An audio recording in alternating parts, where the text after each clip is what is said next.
That's not a good mark of a man, for sure. A man that can't have a calm, relaxed disagreement with another man.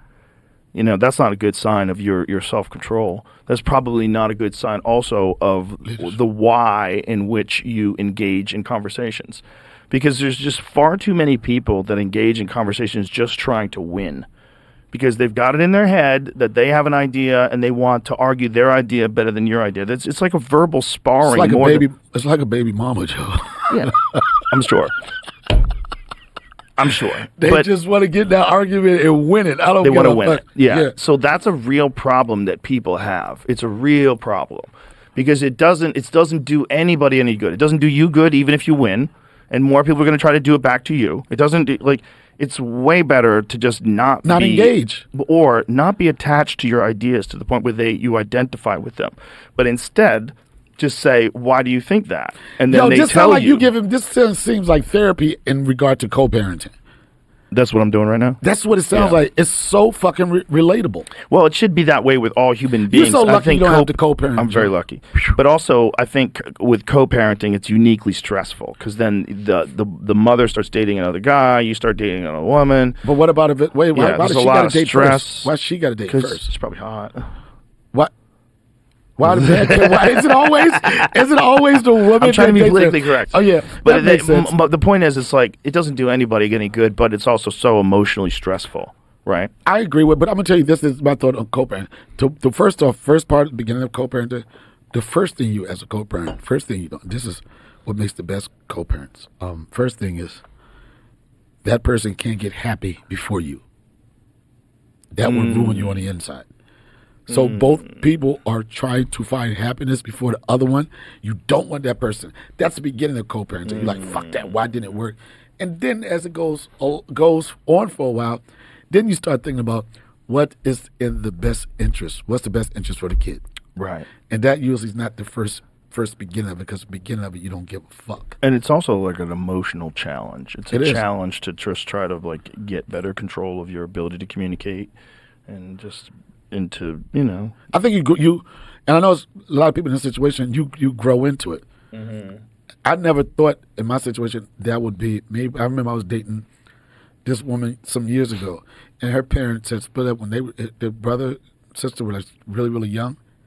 And the time we were dating, that family, they used to get together for holidays. They weren't seeing each other anymore.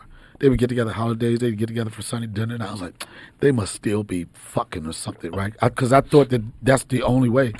Then I realized that even with a situation with my son, I realized they were just trying to give the kids as much family and as a regular life as they possibly could, not being together. Yeah. And that experience made me want to be a better co-parent with my son. And we finally at the point where we get along and we know the best interest at the end of the day is what we do for Austin. That's great. Yep. It's totally doable. And people change, they change as they get older. People evolve. You get better at communicating. That's what I was saying about arguing about ideas. It's not a good sign of a man.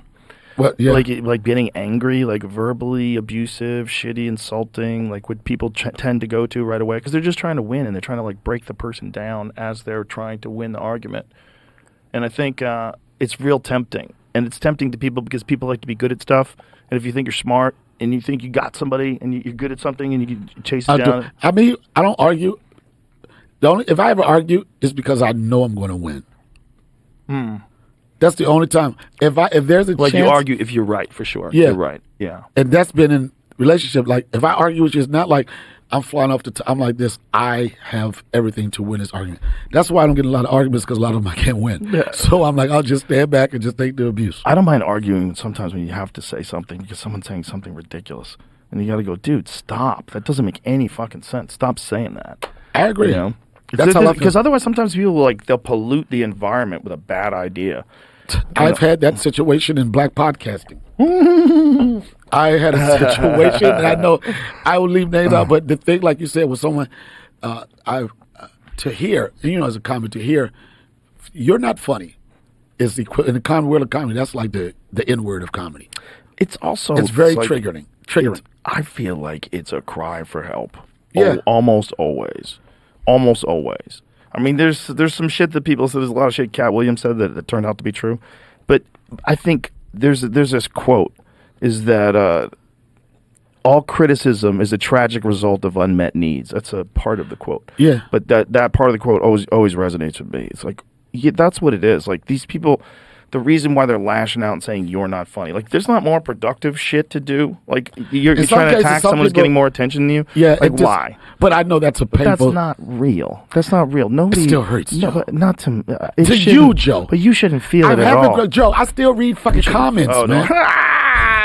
They're still going from the RZA episode. They won't let go. They won't. That's the first thing I told Donnell after the RZA episode. I said, don't read the comments. And that first thing I did, it's just so hard. It's just hard because it be going so well, Joe. It'll be going so well. He's a beast. I love him. Top 5. And blah, then, blah, blah. boom, bam. he gets and you. the whole fucking day is shut the fuck down. Yeah, you don't want that in your life, Donnell. I don't listen. I was. I could get to